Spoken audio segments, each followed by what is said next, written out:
Side पे देखा?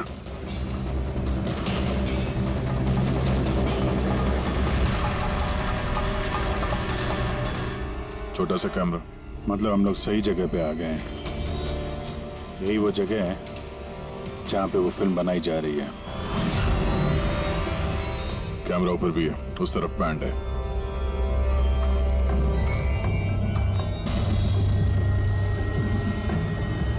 शायद इस कैमरे से कुछ पता चले उनके अड्डे के बारे में।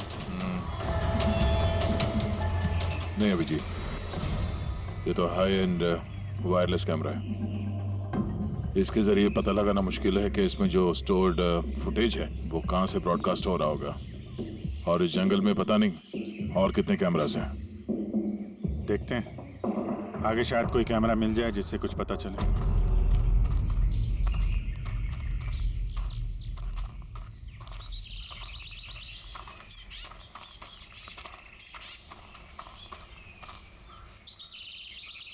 सर, सही निशान देखिए। मुझे लगता है हमसे पहले यहाँ कोई आया है। हम लोग सही डायरेक्शन में जा रहे हैं।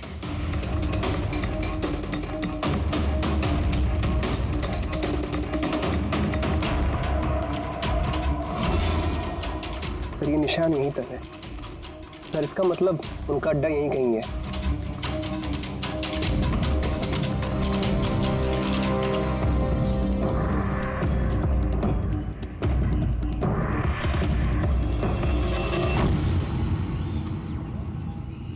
चल जल्दी आइए। एक मिनट सर, एक सेकंड घबरा मत। हम लोग सीआईडी से हैं। उठो उठो। सर आप लोग सीआईडी से, मुझे बचा लीजिए सर।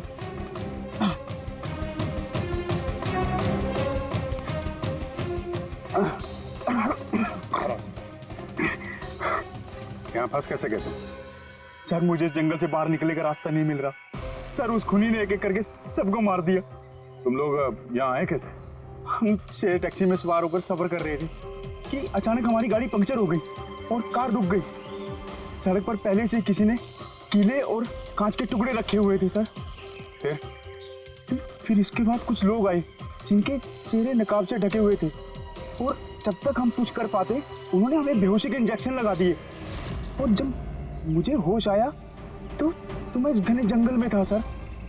सर मैं ही जानता हूँ कि इस जंगल में मैं भूख प्यास से कैसे रहा हूँ। कभी लकड़ी खाई तो कभी पेड़ के पत्ते, और जब भी किसी के चिल्लाने की आवाज़ आती तो समझ जाता किसी की जान चली गई। यहाँ जगह जगह कैमरे लगे हुए हैं। तुम्हारी किस्मत अच्छी थी कि तुम उनके पकड़ में नहीं आए। सर पकड़ इसलिए नहीं पाए क्योंकि उन्होंने एक कैमरा मेरे कमीज के बटन में लगाया हुआ था और वो बटन मैंने तोड़कर फेंक दिया। शायद इसी वजह से वो मुझे ढूंढ नहीं पाए। तुम्हें अंदाजा है कि बाकी के लोगों में कितने लोग जिंदा हैं अभी तक?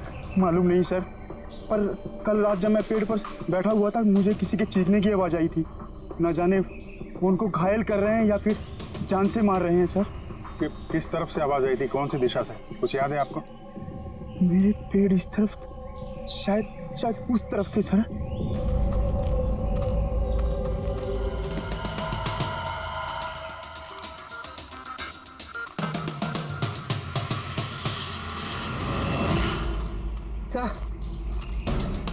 खून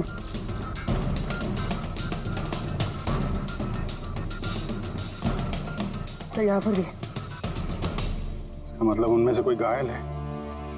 किस तरफ गया होगा? सर, ये देखिए खून के कुछ निशान इस तरफ भी जा रहे हैं।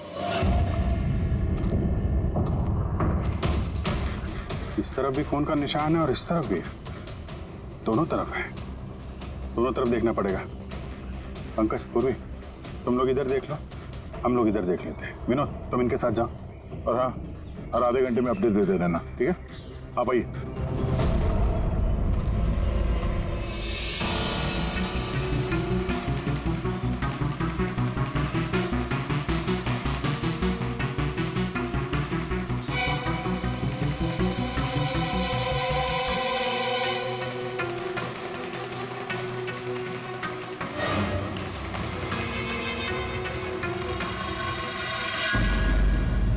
एक मिनट, वो क्या है?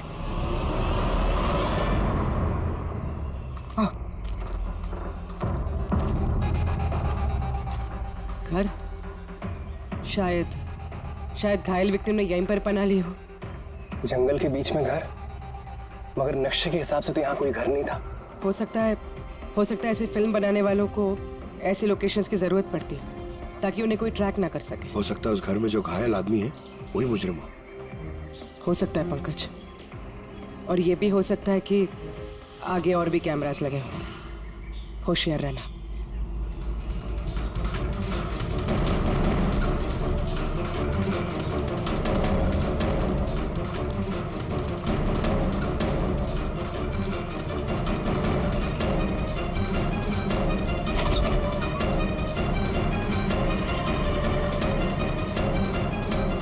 पंकज, टॉर्च।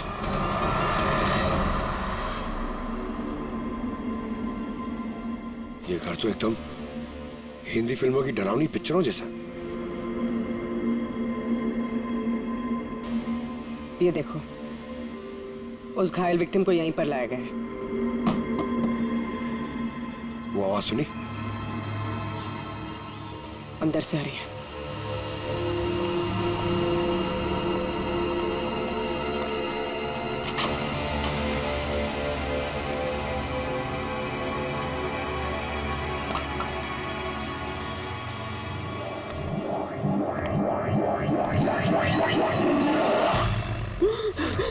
नहीं, छोड़ दो मुझे जाने दो।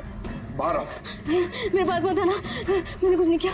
देखो, हम लोग सीआईडी से, घबराओ मत। आओ, कुछ नहीं होगा तुम्हें। आजा।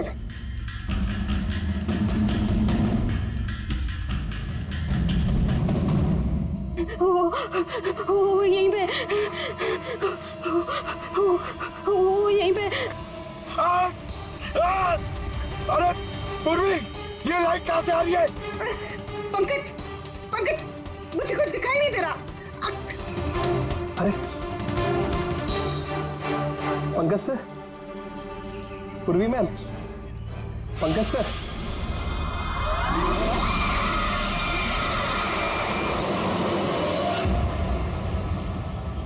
सर, खून के निशान तो यहाँ के खत्म हो गए।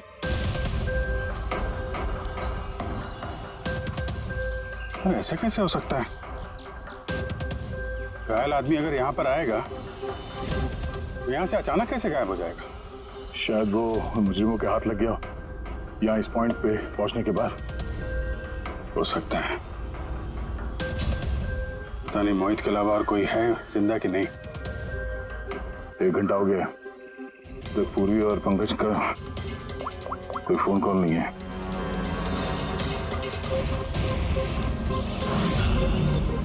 पूरी फोन उठा नहीं रही है। पंकज, देखता हूँ।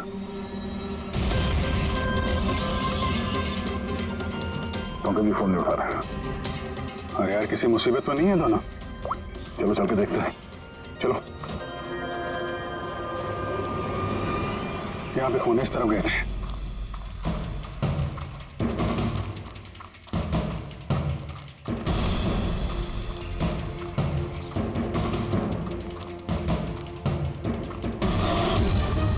घर के अंदर शायद कोई हो। मैं अंदर जाके देखता हूँ। ठीक है, तब तक मैं यहाँ बाहर देखता हूँ।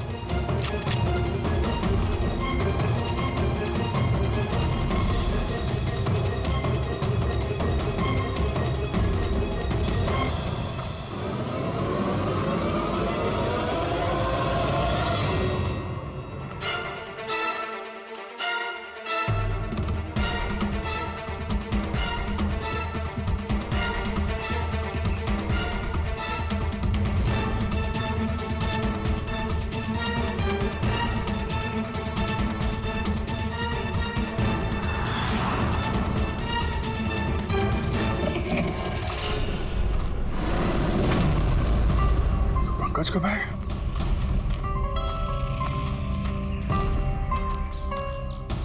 पंकज,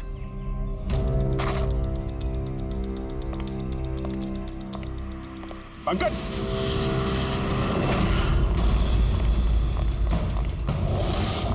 पंकज, पंकज, पंकज, कैसे? उठो, उठो, सर, उठो। क्या हुआ? हाँ? सर वहाँ पे वो घर में गए थे सर, वहाँ पे एक लड़की थी सर। हाँ। सर बात ही कर रहे थे सर, पता नहीं एकदम से इतनी रोशनी आई सर कि कुछ दिखने नहीं, कुछ समझ में नहीं आ रहा था। वो घर से जैसे जैसे मैं निकला बाहर, शायद यहाँ गिर गया सर, पता नहीं, कुछ समझ में नहीं आ रहा सर, एकदम चक्कर आ रहा है। और पूर्वी, विनोद, वो कहाँ है? सर वो लोग पता नहीं सर, अंदर थे, बाहर निकले पता नहीं सर। Oh no. क्या हुआ क्या तुम्हें? ये ठीक है। पूर्वी और विनोद भी नहीं? उस घर के अंदर तो कोई भी नहीं। ओ गॉड, उन्हें कहीं कुछ हो ना गया हो।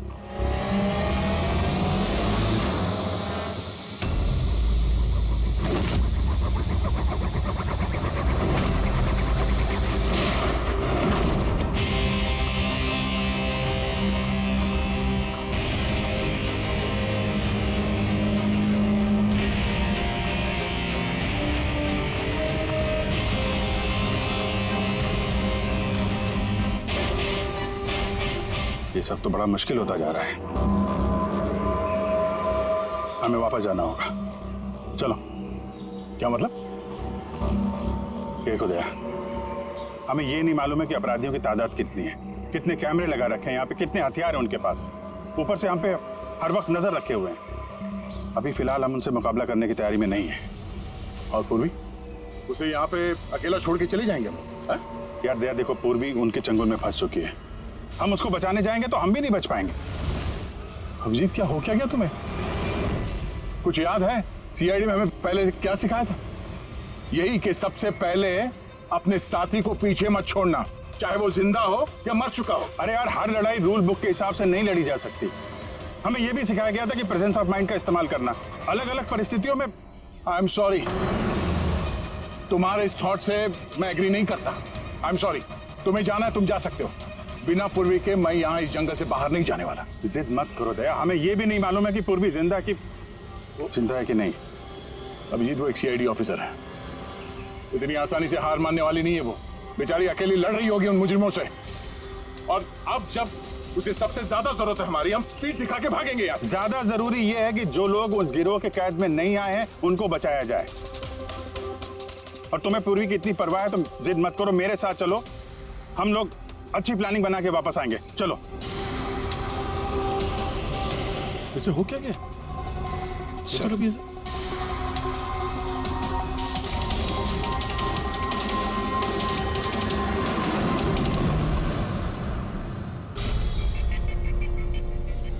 सीआईडी के इतिहास में ऐसा पहली बार हुआ होगा कि सीआईडी किसी से डरकर दुम दबाकर भाग गई।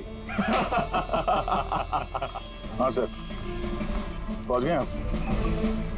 हाँ, बस उसी जंक्शन पे रहिए, हम लोग आते हैं वहां पे।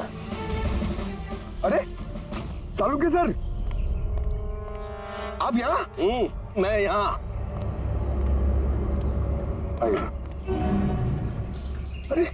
अरे तुम्हें क्या लगा हम लोग पूर्वी को ऐसे ही छोड़ देंगे जंगल में मरने के लिए? हैं? तो आपका और दया सर का झगड़ा झूठा था। जब अभिजीत ने वहां पे कैमरा देखा तो उसने मुझे इशारा किया। पता नहीं और कितने ड्रोन लगा रखे होंगे हम पे नजर रखने के लिए। जो आदमी उस कैमरे के जरिए हम पर नजर रखे हुए था, उसकी आंखों में धूल झोंकना जरूरी था, इसलिए।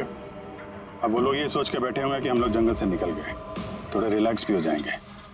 यही मौका है हम पे हमला करने का। अभिजीत, ये लो, ये तुमने मंगाया था। ये क्या डिवाइस है सर? ये जैमर है पंकज। आसपास इस एरिया में जितने भी कैमरे होंगे सब जैम हो जाएंगे। अब वो हम पे नजर भी नहीं रख पाएंगे।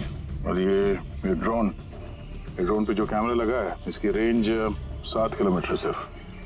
बैटरी तो खत्म होने वाली है। इसका मतलब अगर हम इसे नहीं पकड़ते तो ये वापस उनके अड्डे पे जाता बैटरी बदलने के लिए। जरा आईपैड निकालना, नक्शा निकालो उसमें।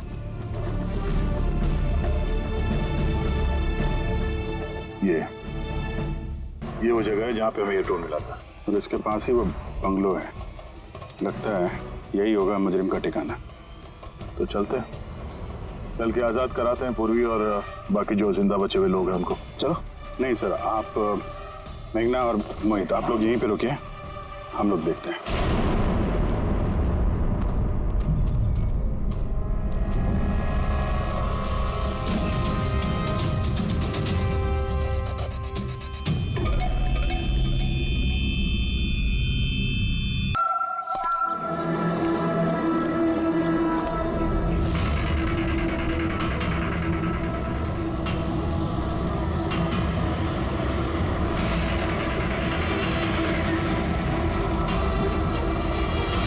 ए भाई गाड़ी आगे ले।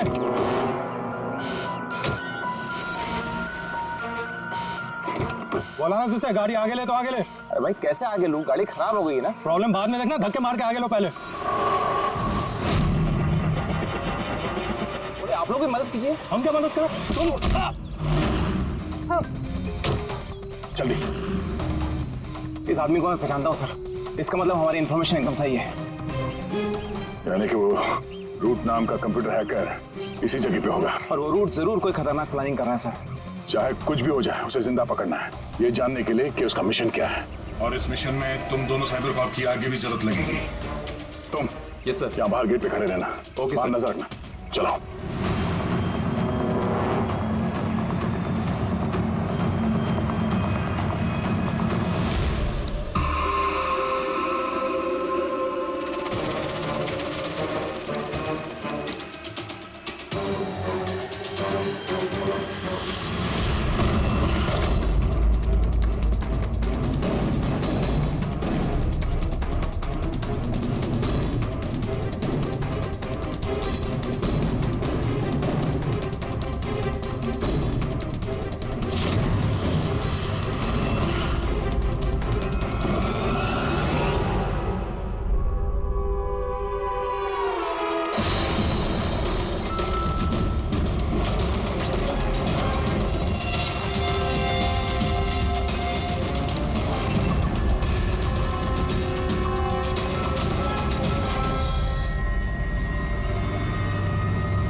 तो कोई नहीं।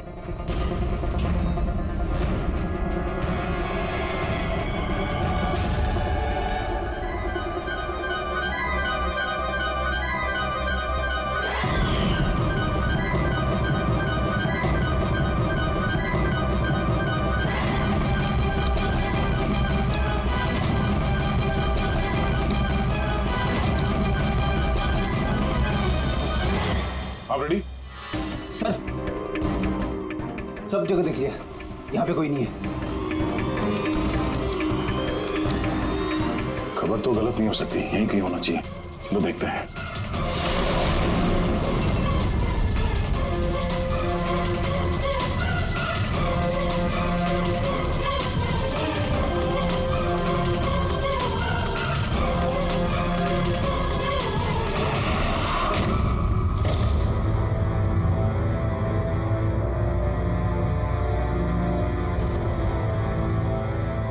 तो कोई नहीं है।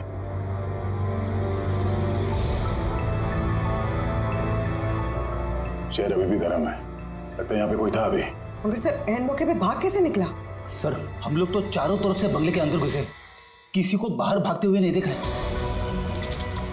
सर हाँ सर ये मॉनिटर देखिए, ये तो घर के आसपास की फुटेज चल रही। कहीं वो हमें देख के भाग तो नहीं गया? हो सकता है, वो ज्यादा दूर नहीं गया होगा। जरा इस जगह को अच्छी तरह से चेक करो। और पूर्वी इस कंप्यूटर को चेक करो, देखो क्या मिलता है। तब तक मैं गेट पे जाके देखता हूँ।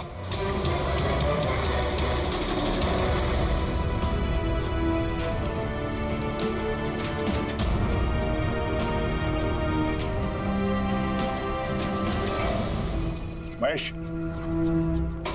Mahesh, yes sir. ये रूट अंदर नहीं है, लगता भाग गया। तुम यहीं पे खड़े थे? सर मैं यहीं पे खड़ा था, मैंने किसी को नहीं भागते हुए देखा। यहाँ से कोई नहीं गया बाहर? नहीं सर। मेन गेट से तो कोई बाहर गया नहीं, पता नहीं ये रूट कहाँ से चला गया। सर बाहर पीछे की तरफ एक गेट है, शायद वहीं से भाग गया होगा। सर वो कंप्यूटर पासवर्ड प्रोटेक्टेड है, ब्यूरो ले जाना पड़ेगा। सर ये रूट जरूर अपने उसी खतरनाक मिशन को पूरा करने में लगा होगा। ये रूट को किसी भी हाल में जल्द से जल्द ढूंढना होगा। एक मिनट, पूरे घर में कहीं भी ये कारपेट नहीं है, और यहाँ पे कारपेट रखा हुआ है, उसके ऊपर ये स्टूल। जरा हटाओ इसे। सर यहाँ पे खुफिया दरवाजा। पड़ी, तुम यही रहो इनके साथ, हम लोग अंदर देखते हैं।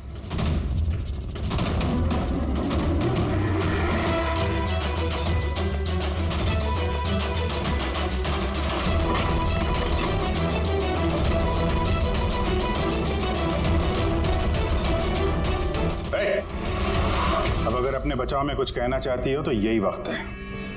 मुझे कुछ नहीं कहना, जो भी कहना मेरा वकील कहेगा।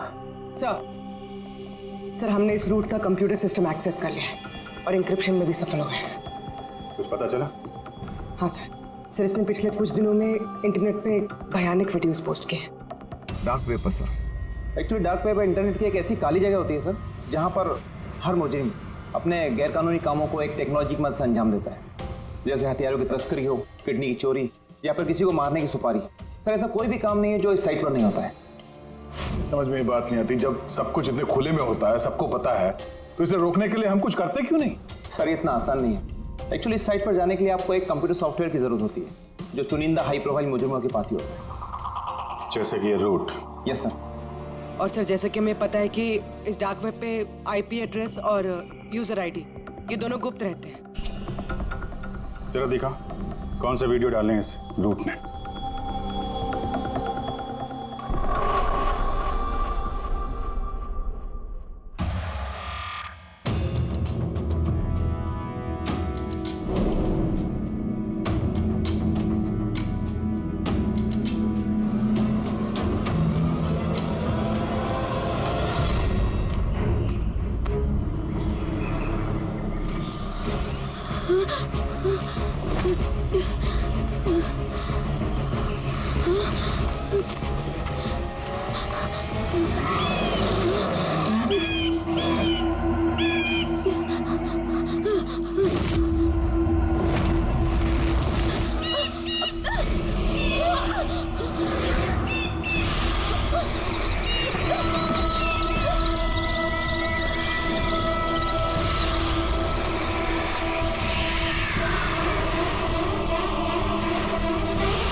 अरे बाप रे, ये तो किसी डरावनी फिल्म का भयानक सीन है।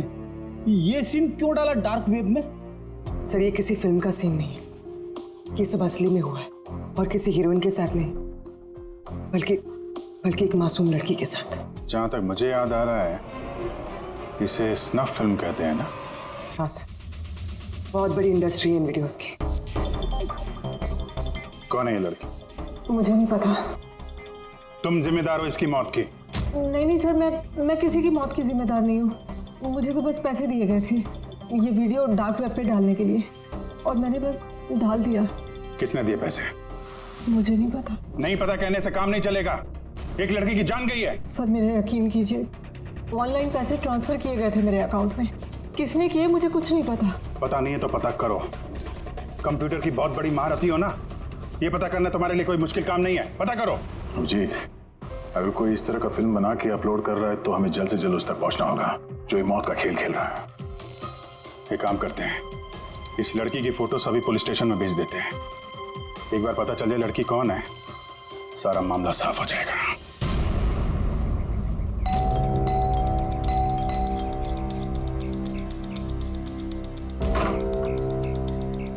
जी कहिए, किससे मिलना है? ये रिया का घर है ना? हाँ, मैं उसका पापा। आइए।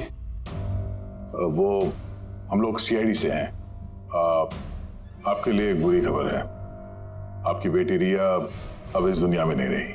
पता है, मगर आप उसके मौत के 10 दिन बाद क्यों आए हैं ये सब बताने? आपको पता है कि आपकी बेटी रिया की मौत हो गई है? आप उस कार एक्सीडेंट की इन्वेस्टिगेशन के लिए आए हैं ना, तो आपको ये तो मालूम पड़ा होगा कि रिया का तो फ्यूनरल भी हो गया है। एक मिनट, आप किस कार एक्सीडेंट की बात कर रहे हैं? वही जिसमें हमारी रिया चल बसी है। शेयर टैक्सी में वो पुणे जा रही थी।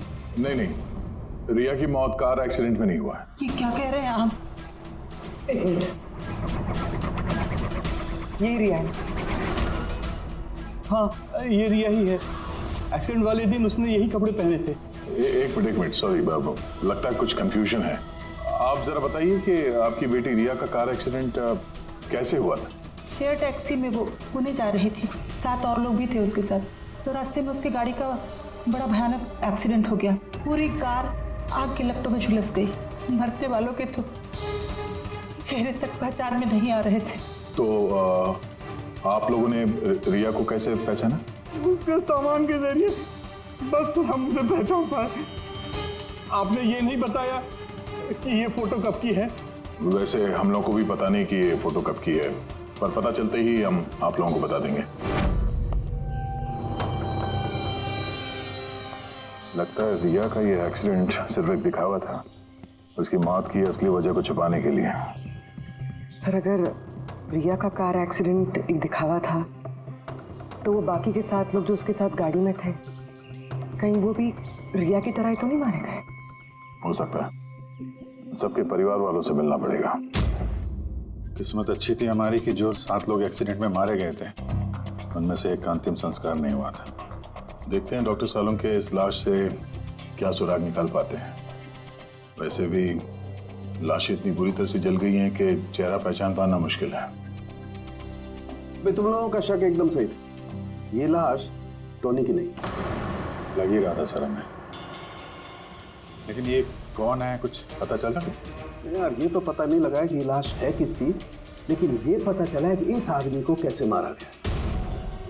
मैंने इसके बॉडी का स्कैन किया तो पता लगा कि इसके पेट में चाकू का बहुत गहरा घाव है। चाकू से? हाँ, चाकू का। और मुझे लगता है उस चाकू के वार की वजह से ही इसकी मौत हुई। मतलब चाकू से मारा किसी और को और उसे टोनी बता के एक्सीडेंट का हिस्सा बना दिया। ये गैंग आखिर करना क्या चाहता है? और इस आदमी की मौत 3 हफ्ते पहले हुई है। ये कार एक्सीडेंट हुआ 10 दिन पहले। वही तो, मतलब कार जब एक्सप्लोजन में जलाई गई उससे कहीं पहले इस आदमी की मौत हो चुकी थी। 3 हफ्ते से इसकी लाश संभाल के रखी थी ताकि इस भयानक खेल को अंजाम दिया जा सके। यार एक काम करते हैं, जहाँ पे एक्सीडेंट हुआ था वहीं पे चलते हैं, पता करते हैं एग्जैक्टली उस दिन हुआ क्या था। मैं तो मजे से कार चला रहा था सर, और रेडियो पे गाने सुन रहा था। तभी अचानक से मैं एक जोर का धमाका सुना। मैं तुरंत अपने कार से निकला और मैंने देखा कि मेरी सामने एक कार आग की लपटों में जल रही थी। मुझे समझ में नहीं आ रहा था कि मैं क्या करूं। तो ये कितने बजे की बात है? सर मुझे लगता है कुछ शाम के 5 बजे होंगे। है? ये कैसे हो सकता है? सर एक सेकंड सर, ये टोल नाके की फुटेज देखिए सर। यहाँ पे तो गाड़ी 3:30 बजे क्रॉस हुई थी। फिर ये जगह वहां से 20 किलोमीटर दूर ही है सर। तो 20 किलोमीटर का सफर तय करने में 1.5 घंटे तो नहीं लगने चाहिए। रास्ते में कोई ढाबा होटल भी नहीं है, कोई चाय वाय के लिए रुक जाए जहाँ पे। एग्जैक्टली। तो उस हिसाब से गाड़ी को यहाँ पे 4 बजे पहुँच जाना चाहिए था, मगर यहाँ पे एक्सीडेंट हुआ 5 बजे। इसका मतलब है ये जुर्म इस 1 घंटे में ही हुआ है। तो गाड़ी को उस समय कहीं ले जाया गया और उन सबको उतार के उसमें 7 लाशें रख दी गई। और उसके बाद गाड़ी को यहाँ पे लाके ब्लास्ट करवा दिया। सब प्लान था। सर लगता है इन सब लोगों को वहीं लेके गए हैं जहाँ पर रिया को लेके गए थे, वो स्नफ फिल्म बनाने के लिए। जगह जल्द से जल्द ढूंढनी होगी यार। पुलवी ने SMS भेजा तो किसी पेड़ की फोटो है। हाँ पूर्वी। सर ये पेड़ जिसकी फोटो भेजी है मैंने, इसे मोरिंगा ओलिफेरिया कहते हैं सर। हाँ सर ठीक ऐसा ही पेड़ रिया वाली फुटेज में भी है। ये देखिए सर, उस फुटेज का स्क्रीनशॉट भेज रही हूँ मैं। सर ये पेड़ महाराष्ट्र के 2 जंगलों में पाए जाते हैं। ये तो एग्जैक्टली वैसे ही पेड़ है, महाराष्ट्र के 2 जंगलों में। कौन कौन से जंगलों में? सर एक जंगल है जो नासिक के पास है और दूसरा जंगल एक्सीडेंट वाली जगह से सिर्फ 1 घंटे की दूरी पे है और इस जंगल का नाम है प्रीफिक्स फॉरेस्ट। जरूर ये मौत का खेल इस प्रीफिक्स जंगल में ही हुआ है। प्रीफिक्स फॉरेस्ट तो काफी बड़ा जंगल है यार, मीलों तक फैला हुआ है। फॉरेस्ट ऑफिसर की मदद लेनी होगी।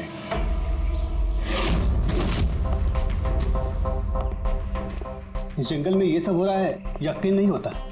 क्या आपकी इंफॉर्मेशन पक्की है ऑफिसर? पक्की नहीं होती तो यहाँ तक आते नहीं हम लोग। आप बताइए, कुछ हाल फिलहाल में ऐसी कोई घटना आप लोगों ने कुछ सुनी हो, कुछ देखी हो, जंगल के अंदर कुछ हुआ हो? बिल्कुल नहीं, और अगर ऐसा कुछ होता तो हम जरूर उस पर ध्यान देते। चलो कोई नहीं, फिर भी अपनी तसल्ली के लिए एक बार हम जंगल देखना चाहेंगे। श्योर। वैसे सर आप लोग पूरा जंगल देखना चाहेंगे?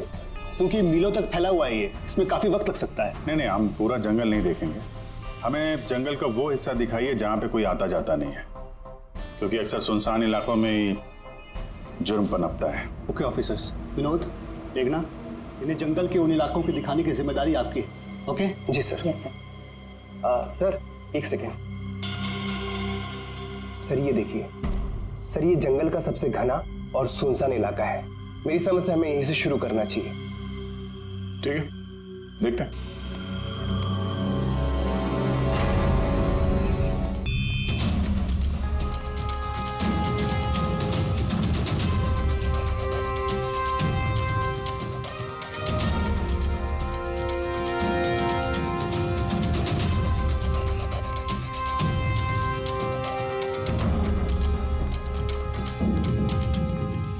यार पूरा सिस्टम बंद कैसे हो गया?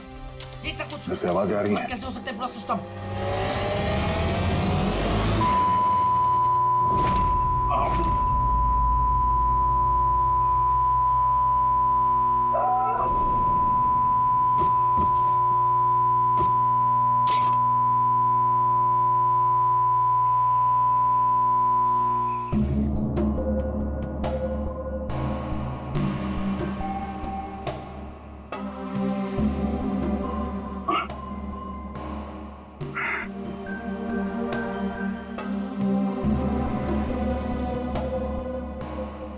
पंकज,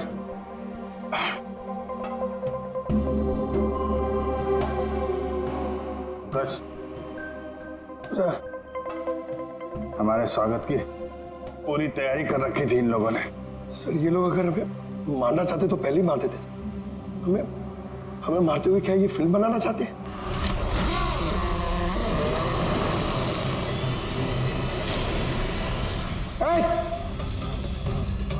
सच जाओ, सच। मैं हूं पंकज। पूर्वी,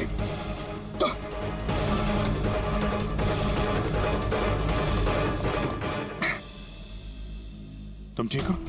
हाँ सर। वो लोग किधर हैं? सर इस तरफ।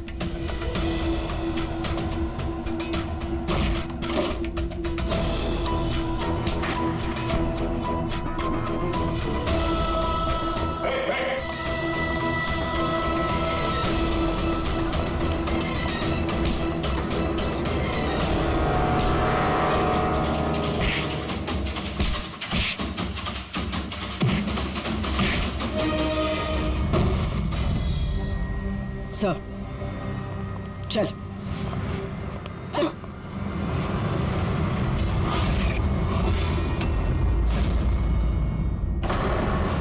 मेघना, तुम? वाह, हमें तो लग रहा था कि हम मुजरिमों की आंखों में धूल झोंक रहे हैं। अब किसे पता था कि हम मुजरिम को अपने साथ ही लेके घूम रहे हैं। आप लोग यहाँ कैसे? किसने छुड़ाया आप लोगों को? सीआईडी को कैद करना इतना आसान नहीं। मौका देखते ही मैंने वो खिड़की तोड़ी और वहां से बाहर निकल गई।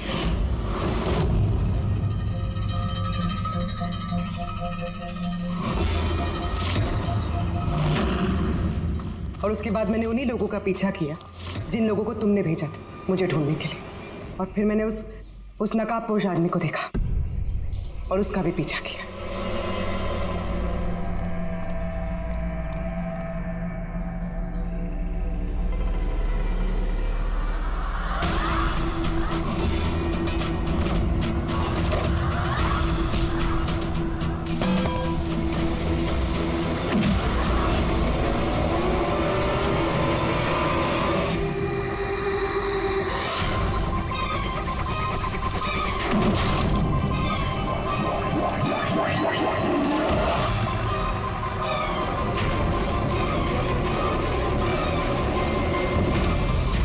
कुछ देर बाद जब मुझे होश आया तो मैंने देखा कि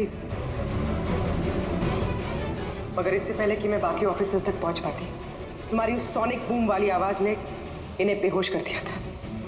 वो तो मेरी किस्मत अच्छी थी कि मैं दूर थी और उस आवाज का मुझ पर कोई असर नहीं हुआ। और फिर मैंने सोचा कि क्यों ना उस नकाब को ही मैं अपना हथियार बना लूं। जिस बेरहमी से तुमने लोगों की जान ली है, तुम तो औरत कहलाने के लायक भी नहीं हो। अब ये बताओ तुमने ये सब किस लिए किया? ये सब मैंने पैसों के लिए किया है सर। जितने पैसे मुझे इस काम के लिए मिल रहे थे ना, उतना तो मुझे अपनी जॉब में 5 साल में भी नहीं मिलता। और वैसे भी क्या फर्क पड़ता है, रोज इतने लोग मरते हैं, अगर 2-4 और मर गए तो क्या हुआ? तुम्हें शायद मालूम नहीं है कि तुम कितनी बीमार हो। बाकी लोग कहाँ हैं जो तुम्हारे साथ में थे? मैंने किसी को कोई नुकसान नहीं पहुंचाया सर, इतनी भी बुरी नहीं हूं मैं। और वैसे भी मैंने कोई भी खून अपने हाथों से नहीं करा है। मुझे तो एक औरत ने करोड़पति बनने का ऑफर दिया था जो मैंने एक्सेप्ट कर लिया। कौन औरत? बहुत अजीब सा नाम था उसका।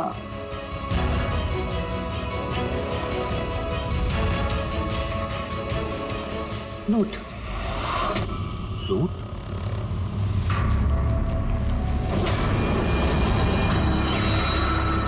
तो रूट है इस सब के पीछे मास्टरमाइंड। अब उसने ऐसा क्यों किया उसका जवाब तो अब वही देगी। जहां तक तुम्हारा सवाल है, कानून तुम्हें कड़ी से कड़ी सजा देगा।